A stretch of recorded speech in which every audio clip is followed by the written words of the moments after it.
So you own a STIHL FS 251R string trimmer.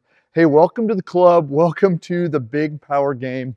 You're gonna love it. It's a tool that is gonna do amazing work for you, whether you're running a line head or running a brush blade. There are so many things you can do with this when you get into the heavy, thick, nasty stuff. But today we're gonna take just a minute, maybe more than just a minute. We're gonna take a little bit of time and go over what you need to know as an owner of an FS 251R trimmer to get the most out of it. Hey guys, Josh with Carl's Mower and Saw, and we're gonna go a little deeper today. We're gonna talk about more than just like how to start it. We'll cover that, but kind of some of the other maintenance items that may or may not get overlooked over the time, and some of the options that you may wanna have with this machine.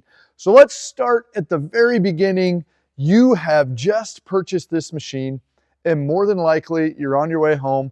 The shop you purchased it from, it was Carl's Mower and Saw, or wherever else you purchased it from, has set it up, has fueled it up, and has gotten it ready to go for you and given you a quick, brief overview, but potentially, 90% of it went over your head because you were so jacked about having a brand new machine. So let's go. Here we go. What came with this machine when it came out of the box were the following items. Here we go. We have an owner's manual, definitely a good thing to read. It's something to peek at, to look into, to learn about some of the safety stuff, some of the maintenance stuff that's gonna help you out. You're gonna have gotten some safety glasses. Definitely wear safety glasses. This thing can sling some stuff. You're gonna have gotten a single shoulder strap. Takes the weight off, man, makes it a lot more comfortable. Also, from a safety standpoint, if and when you ever do run a blade, this is something that you want to have with it. And then you'll have received 3 tools. The scrunch, the T27 double-ended scrunch here that you've got your 2 socket sizes. You've got a straight pin. What's that for, by the way?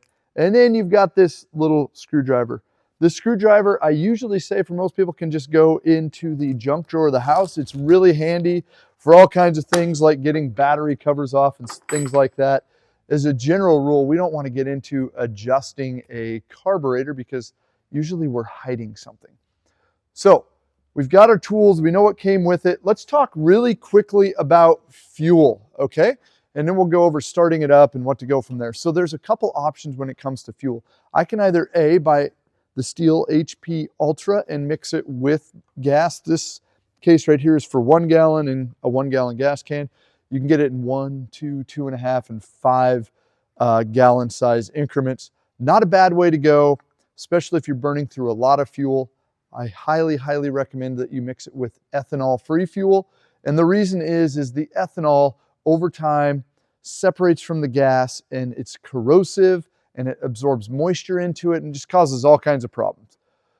If you're not a heavy user or you know this is gonna sit for several months, that is when I grab my can of Moto Mix. There you go, the STIHL Moto Mix. We can get it in a quart or a gallon. And this stuff has a 2-year plus shelf life once I crack the lid. This solves all kinds of problems. So when I put my FS 251 trimmer away for the winter, I wanna get rid of the fuel that's in it, put in Moto Mix, run it for a few minutes, and then it's gonna feel a lot better coming out of hibernation in the spring. All right, let's go over starting. Right here, my fuel's gonna go here, okay? That's pretty easy. It is mixed fuel, we just went over that. Before you start, always make sure you have your safety gear nearby. Safety gear, safety glasses, earphones, face mask, whatever you're gonna go with for protecting your ears. I like the STIHL brush defender right here. You see this? So it's not only protecting my face, but also my ears. It's a very simple thing. The shield flips up. It's just handy to protect the whole face. I do still highly recommend wearing safety glasses underneath it because fine sand can go flying through. So make sure you have everything you need nearby and let's get ready to roll. We have fuel in it. We're going to, not a bad idea before you start to make sure you have enough trimmer line because there's nothing worse than getting out there, getting going and running about, 5-10 minutes and running out of trimmer line. So peek in the trimmer head for a full review, for a complete review on the AutoCut 27-2 STIHL line head. check out our other videos. They're on our YouTube site, YouTube channel. Okay, prime it. 1, 2, 3, 4, 5, 6. Doesn't matter. Usually I'm 4 or 5 times. I'm trying to get the fuel up from the fuel tank and into the carburetor. Once I've hit that point, I can just keep going, but I'm wasting time, wasting steps. Choke is right here. I'm going to push in and twist. Traditionally, I'm going to put this on the ground, place my knee on it, rip the rope, pull the starter handle. Keep in mind that my throttle control is attached to my choke, so I actually just shut my choke off when I did that. So we're going to pull the rope, and as soon as it starts, I hit the trigger and it drops back down to idle. Okay, now we know how to start it. I'm always going to recommend warming this thing up for a while. Let it sit and idle and warm up.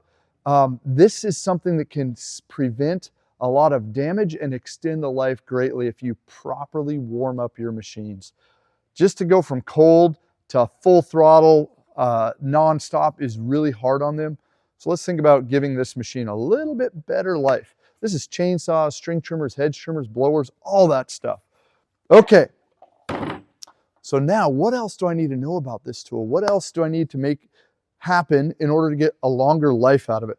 Let's start at the top end. We've talked about fuel, but let's talk about the air filter. That's going to be hiding right under here on the left-hand side. Let me take this cover off just a moment. The tool that it came with, this T27 on this end, is going to pop this cover off. I'm going to take 2 screws loose.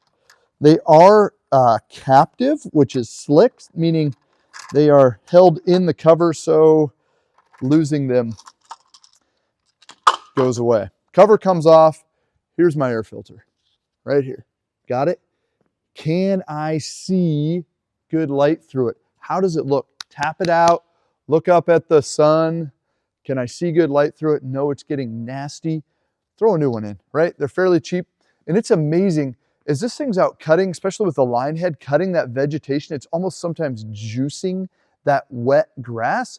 And that is going up into the air and it's being sucked in through the intake, right? Because this thing's breathing a lot of air every minute, every hour. And so it's whatever's in the air, it's coming through this filter.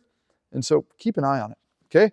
I would, if you're a heavy user, like commercial operator, I would think I'm checking this like heavy user. I've got guys that run this for 6, 7, 8 hours a day. I check that thing daily. If I'm a commercial landscape operator, once a month.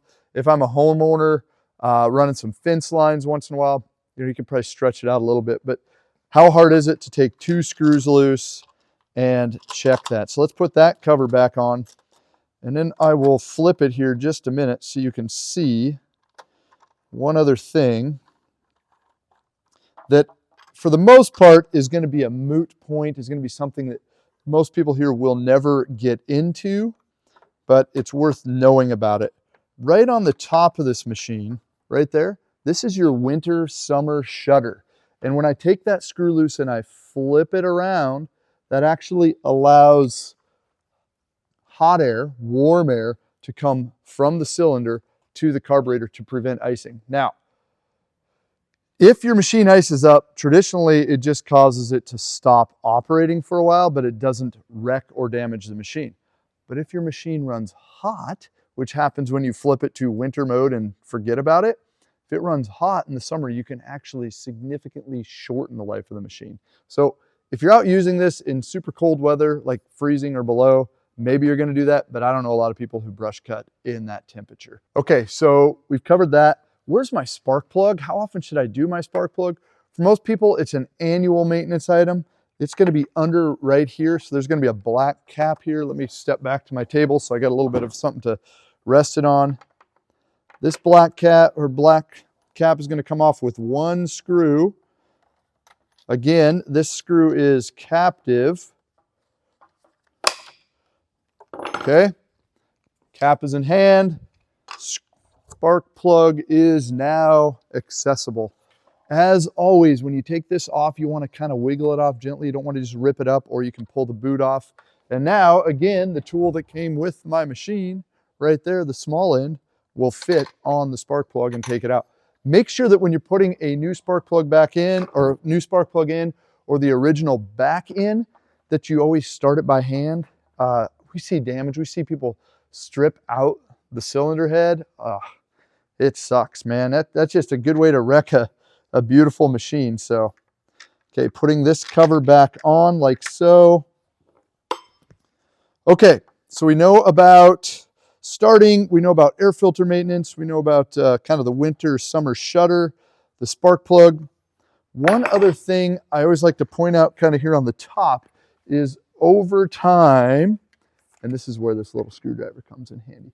Over time, the throttle cable that's running from the trigger up to the carburetor can and will stretch. So as that happens, there's an opportunity that STIHL's built in to quickly and easily take that slack up so you're able to continue to hit full throttle. And that screw is right here.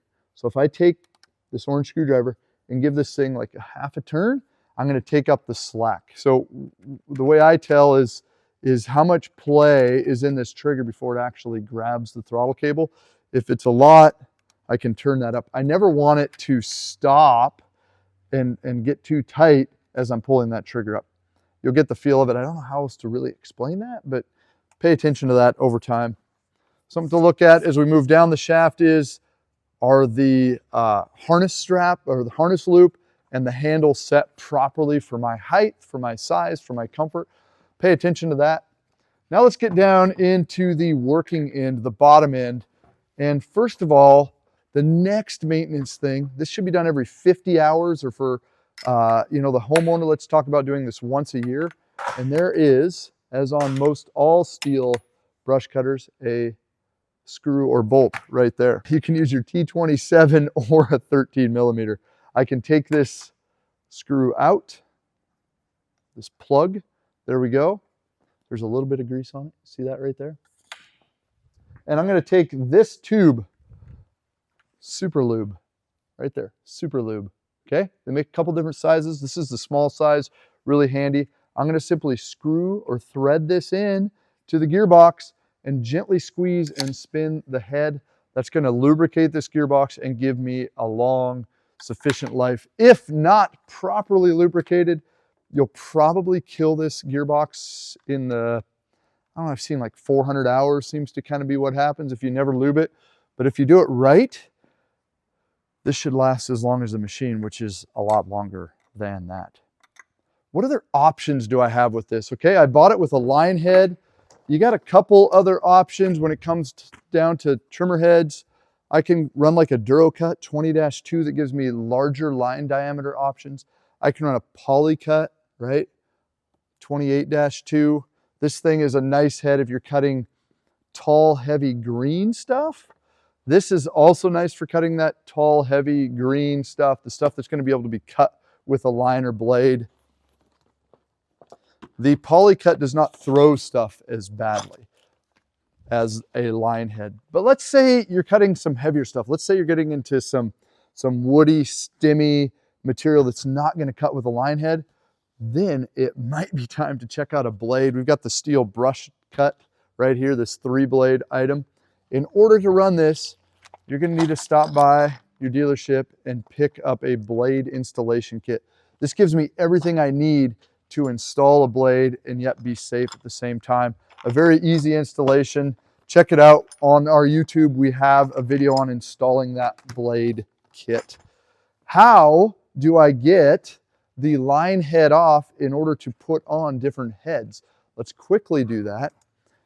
Remember this tool? And you're like, what the heck is that for?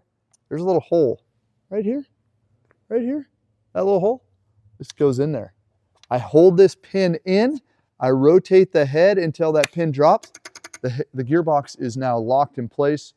It is reverse thread, so I'm going to spin it clockwise, and this whole head will spin off and be in my hand. When this head comes off, sometimes that metal piece stays in there. We do not want it in there. We want that to remain on the gearbox. So sometimes just dropping the head, and out comes the thrust plate. So always, always, always make sure this is on before you put your line head or any other head back on, because if it is not, it will cause you some serious frustration. It can become a big pain in the butt to get the head off in order to replace this thrust plate. Okay, there you go, the STIHL FS 251R. We're so glad that you picked one up. We're so glad that you stopped in and learned about what you need to know to get the most out of this machine. For more tips, tricks, and information to see the latest, the greatest, make sure you subscribe to Carl's YouTube channel. Otherwise, we look forward to seeing you here in store in the northwest corner of Washington State. We're here to help you pick out the right products for your property. We will see you soon.